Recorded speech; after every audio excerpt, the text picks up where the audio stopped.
Marketing is constantly evolving, and some years bring bigger shifts than others. 2025 is one of those years. While we were traveling in Europe last month, Megan felt compelled to hit record and share what she was seeing in real time. Because she works with hundreds of elopement photographers and collects real data, she gets a front row seat to the marketing shifts happening right now. In this repurposed episode, you'll hear the biggest changes photographers need to know in 2025 and what's actually working to book 2026 elopements. Welcome to Stoked, the podcast that helps adventure elopement photographers hit six figures and beyond in their businesses without hustling on social media. I'm your host, Megan McPhail, a former burnt-out emergency veterinarian that quit my hard-earned career to become an elopement photographer. Now I'm living a life I absolutely love, full of travel, adventure, and financial abundance, and I am hell-bent on helping you do the same. Are you ready to start booking out your calendar with dream couples in breathtaking locations and feeling genuinely stoked about your elopement photography business, life, and bank account? Then let's dive into this week's episode. Hello. Thank you so much for grabbing this. I am currently in Liechtenstein, which is right in between kind of Austria and Switzerland. We just got done kind of hiking around Italy, me and my husband, and I felt really compelled and excited to share this information with you. So I put it all together with the help of ChatGPT. I'm just doing it out of a Google Doc instead of making a bunch of slides and stuff like that, or just talking kind of at the camera. So here we go. So I've been noticing and kind of tracking what's working, what's not working as far as booking elopement since like 2021. And I'm really in like a cool position because I work with so many photographers. So I get to see in real time, like who's booking things, who's not, who's struggling, who's implemented the marketing strategies I teach and how those things are working from year to year. And I am noticing some differences in 2025 compared to previous years, even compared to 2024. So I can spot shifts in the industry before a lot of people really realize anything is going on.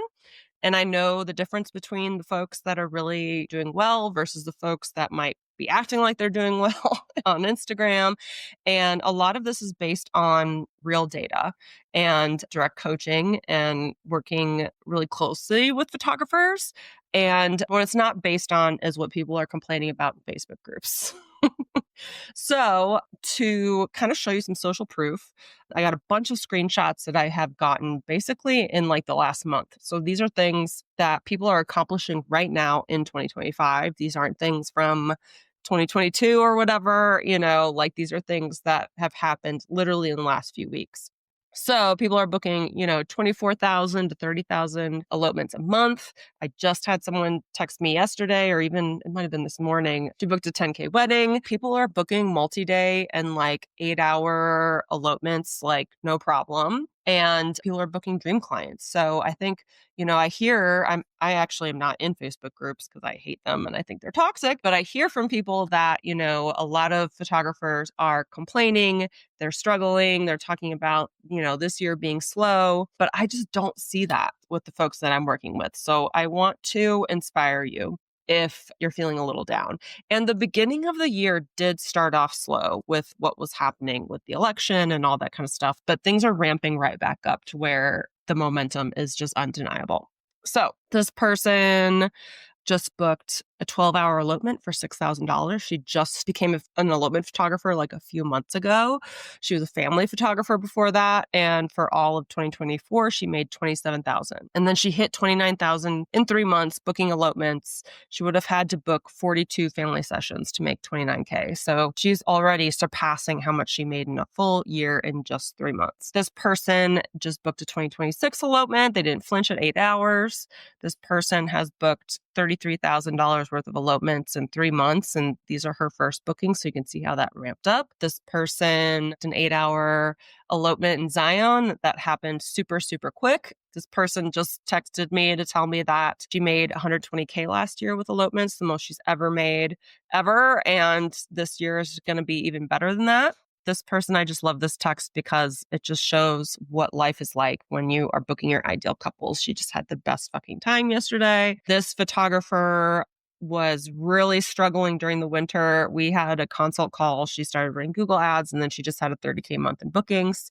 So that's amazing. This couple booked 2 elopements for 2026 really easily and quickly. This person had $20,000 bookings in June. This person just booked an 8-hour elopement in California, doing all kinds of stuff that's like totally their ideal couple. This person is about to buy her dream house on 12 acres. This person got a dream inquiry for their highest package. This person has spent $8,000 on Google ads, but then booked $88,000 with elopements. And that's from like coming from zero. And then this person was curious to see what her return on ad spend was. And she's booked $86,000 worth of elopements with $5,000. This person booked a 10K wedding. And this person booked an 8K elopement. That is 2 days. So anyway, I just wanted to show you that people are killing it right now. They're doing really, really well. The wins keep like flying in. Again, the beginning of the year was slow, but these are all super, super recent. And I'm just seeing a lot of success, but it is becoming more and more clear, like who is successful at this and who is still struggling. So if you have followed me for any length of time, you know that I talk about Google being the GOAT, the greatest of all time. And Google is still the GOAT. SEO and ads are how people are killing it and being successful right now in 2025. So they either have amazing visibility on Google through organic methods and SEO, or they're running ads, or a combination of the two. But everybody who is successful, it has to do with Google. So if you are not on the first page of Google, you're invisible. You're relying on unpredictable algorithms or referrals or word of mouth or Facebook groups. And none of those things are reliable or predictable. None of those things are something where you can reverse engineer it using numbers, which is why I don't like that stuff. But you can with Google. So Google is going to be the highest rate of return for you. And $30 a day ad spend seems to be the magic number for these folks that are hitting like 20K and 30K months consistently.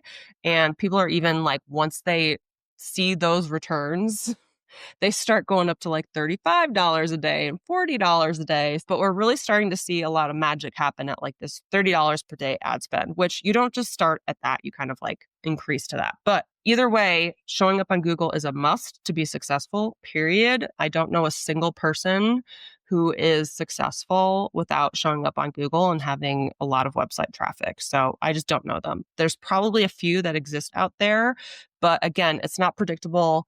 It's going to rely too much on social media or word of mouth or something like that. And like, that's not something like I want to teach strategies that give a return to people who, you know, aren't relying on luck and hope. They're just relying on numbers and data, and Google's where it's at. Your website is still your most important sales tool, but it has to, like, there's a certain way that it has to work for you. So it's your 24/7 salesperson. It should do the heavy lifting for you. It's the first place couples land after finding you through Google or ChatGPT or Pinterest or something like that. But again, mostly Google. It should communicate your personality, your photos, your value, and how you help couples elope. It should build trust, show social proof. Your price is like the least important thing on there, but a lot of people kind of, you know, who have websites where the price is the most important thing and there's just a few photos, like they're not killing it. The people who are really communicating their value and have a strong website with all the things I just mentioned, they're the ones killing it. So you don't need a professionally designed $8,000 site to book $8,000 elopements. I see people booking $8,000 elopements with, you know, websites they've put together themselves, but it needs to have all of these things. It has to have beautiful photos, yes, but it's got to communicate your value, how you help people, your personality. It's got to have social proof. And then your social media becomes more of an extension of these things where you can get more into the details of that stuff. So the number of website visitors you have will determine your success as an elopement photographer. So all of these things are super important. A new thing that we are seeing is that couples are using ChatGPT to plan elopements and find photographers. This isn't a future trend. It's happening right now. And ChatGPT is becoming like the most used website globally. Like it is just rising up the ranks quicker than any website has ever done before. So we need to understand this. But couples They might be looking for locations and planning advice and recommendations, but they're still cross-referencing things with Google, and they still want a human being to help them through this process. And ChatGPT is pulling from Google-based content. So it's pulling from people who are ranking high with SEO and on the first page of Google.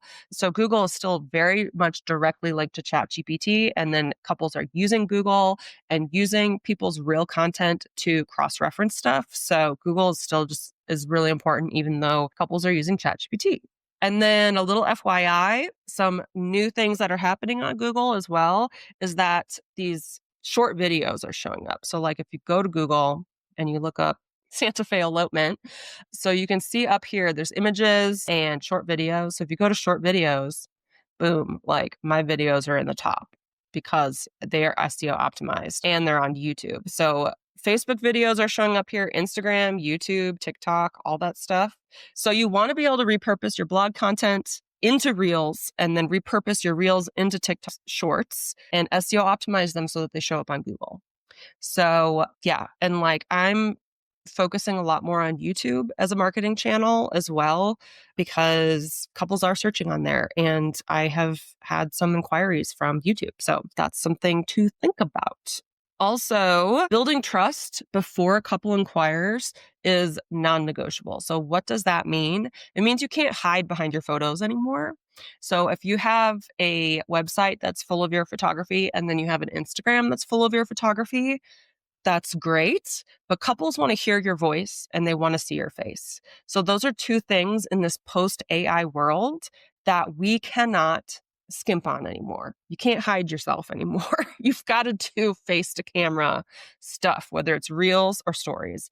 So the folks that are struggling right now with bookings are the ones that are hiding behind their photography, and the ones that are really successful are the ones where if you go to their Instagram, like let's say a couple finds you on Google, goes to your website, likes what they see, and then wants to kind of like get a deeper look into what it's like working with you by going to your social media. If you don't have any face or voice videos on there, those photographers are struggling, even with an amazing website, even with a big Google ad spend. So this is really something that we can't skip out on anymore, unfortunately, for the people who like to hide their faces and voices. And this isn't about becoming a content creator or worrying about the algorithm. We're still not doing those things.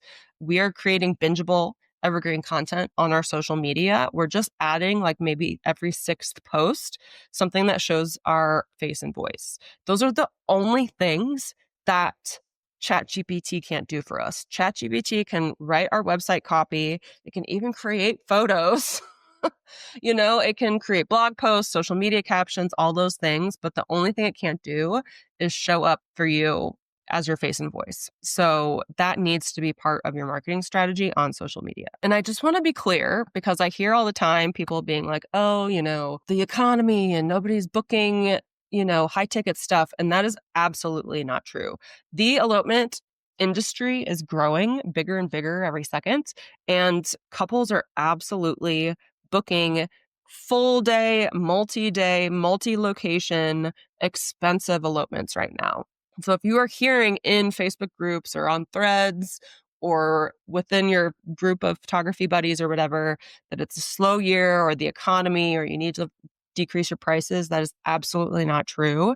I am seeing the photographers in my programs booking their biggest packages ever right now. So don't listen to what the naysayers are saying. Like lean into big elopement packages. Another thing to mention is texting your couples. So including on your inquiry or on your contact form, they're grabbing their phone numbers because a lot of emails are going to spam. When a couple inquires and you respond back, especially with Honeybook, unfortunately, a lot of those are going to spam. A lot of people's inboxes are just flooded with crap and they're losing track of emails. So if you are responding quickly to inquiries and then texting the couple being like, hey, check your inbox. I just sent you a response. I'm so excited, blah, blah, blah. Those are the folks getting booked. So I used to ask for Instagram handles so that I could check in, make sure that they got emails that I sent. But now couples are responding really well to texts. So that should be something that could lead to less ghosting from couples because they might not be purposefully ghosting. It might just be that they can't find your emails. Okay, so some of the trends that we are seeing in booking behaviors is that last minute bookings are huge this year. Again, I think the beginning of the year was really slow because people were getting used to kind of like the new political climate. So a lot of photographers are booking things within like 1 to 3 months of the couple's elopement date or desired date. So things like there's a lot of last minute bookings, and 2026 bookings are starting to ramp up, especially for popular destinations. So we're seeing a lot of 2026 bookings right now and inquiries for things that are 1 to 3 months out. So you can still book a lot of things this year. You can still book fall elopements, and you can definitely start getting ready to book 2026 stuff. And historically, ghosting has always hovered around like 30 to 50% of inquiries where you just don't hear back. We have noticed that ghosting has been at higher rates, but some of these couples are circling back months later.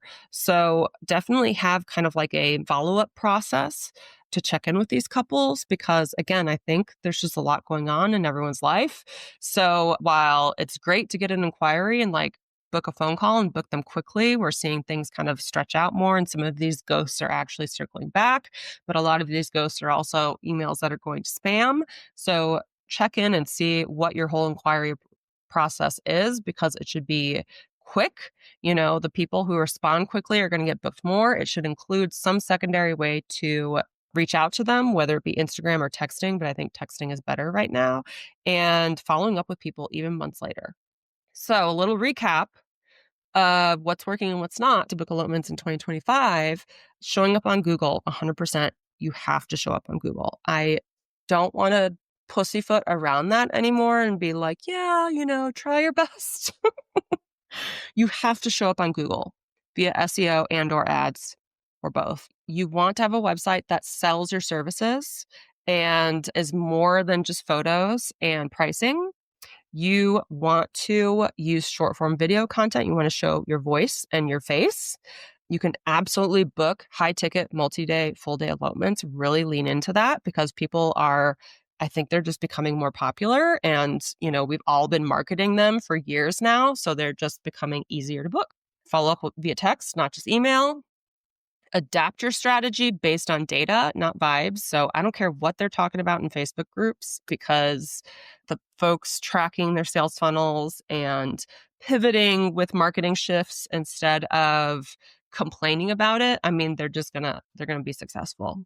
What's not working is ignoring Google and relying only on social media. I mean, it's not a fun way to live. It's unpredictable. It relies too much on your time and energy. And social media has its place, as we're seeing, because your videos can show up on Google now. They can become more long-term evergreen kind of content, which is amazing. That's what you want to focus on. And it shows your face and voice and stuff like that. But we're not worrying about the algorithm. And the folks that are worrying about the algorithm and trying to be like content creators are just not, if you end up having success, it's like at what cost, And if you go on vacation or get sick and you have to be off of social media for a while, what happens to your business? I just don't like any of that. So that's not working. Hiding behind your photos and expecting them to do all the work is not working. Again, Instagram's algorithm. Fearing AI instead of leaning into it, and, realizing that it's going to come with a lot of marketing shifts basically from here on out, And AI can be, I used AI to help me put all my thoughts into this. But AI couldn't have created all of this on its own, because I'm the only person who really knows all this stuff. AI doesn't know all this stuff. So leaning into it, using it, realizing it's going to change the landscape for photographers from here on out in who knows what ways, but being able to pivot instead of complaining is important. Hoping for bookings without a system that nurtures and converts, basically running the same playbook from 2020. That's kind of what I noticed, is that marketing has basically shifted and changed every year since 2020. But a lot of people are still kind of relying on 2020 strategies, kind of like before Reels and TikTok came out. And that just doesn't work anymore. Complaining about market saturation, complaining in general, real successful photographers, we don't complain. We find solutions, we pivot, we change, we adapt, and we see how cool a lot of this stuff is. Yeah, some of these things require work. Like most of our job is really marketing. But then you get to book the right couples through marketing at prices that afford you a great quality of life. So how can we complain about that? And then, yeah, no follow-up system for inquiries or not texting people or not responding quick enough. So yeah, hopefully that all makes sense. If you have any questions about it, let me know. The key takeaways are these 3 words that ChatGPT helped me come up with to kind of summarize this whole thing, which is visibility through Google, value, so communicating your value so that you can charge those higher prices, and then your voice. You cannot hide behind your photos. You have to put your voice and your face out there. So, what to do next? This is where I give you some ideas on what you can do as far as if you want to work with me. So, you can always apply for the Elopement Photographer Mastermind. This is where I help, my coaching students kind of develop these marketing strategies in a step-by-step way that makes them easy, not as scary to implement. And then we track them using data, and we use that data to see what we need to troubleshoot and fix. So yeah, all of those wins are from members of the mastermind or my Google Ads course. Or you can stay tuned because I'm going to be doing a live workshop series where I update my course, F the Algorithm. Yeah, because I want to show you how to show up on social media in an evergreen, bingeable way that really creates that connection and becomes like an extension of your website, and like how to repurpose your content. So I want you to get also found on Google through your short form video content. I want you to repurpose it across Instagram, TikTok, and YouTube, which is actually really easy. And I want you to stop waking up dreading Instagram or thinking that it's your only source of bookings and worrying about the algorithm, and have fun with it again, And again, once you create bingeable, searchable content that's like an extension of your website, like you can drop off of Instagram for long periods of time and it still works for you because we're not relying on the algorithm. We're relying on Google, and then social media becomes what they find after they find you on Google. So yeah, cool. I hope that all makes sense. It was a lot of thoughts to try to get out there while I'm traveling, and I hope you enjoy. Please give me some feedback on this. I would love to get feedback. Feedback from photographers is how I'm able to figure out all this stuff. So please let me know what you think, if it was helpful, if you're noticing these trends, if you've changed anything that's helped you, even if you're frustrated with stuff or whatever. Yeah, and I can help. So thanks for listening. Bye. Thanks so much for joining us on this week's episode of Stoked. If you enjoyed the show and you'd like to help support the podcast, please subscribe, leave a review, and tell a friend. If you're looking for more inspiring elopement photography content, check us out on Instagram at Megan McPhail. And if you'd like to hear more about my business coaching and how I can personally help you hit 6 figures as an elopement photographer, then check out my website at www.meganmcphail.com.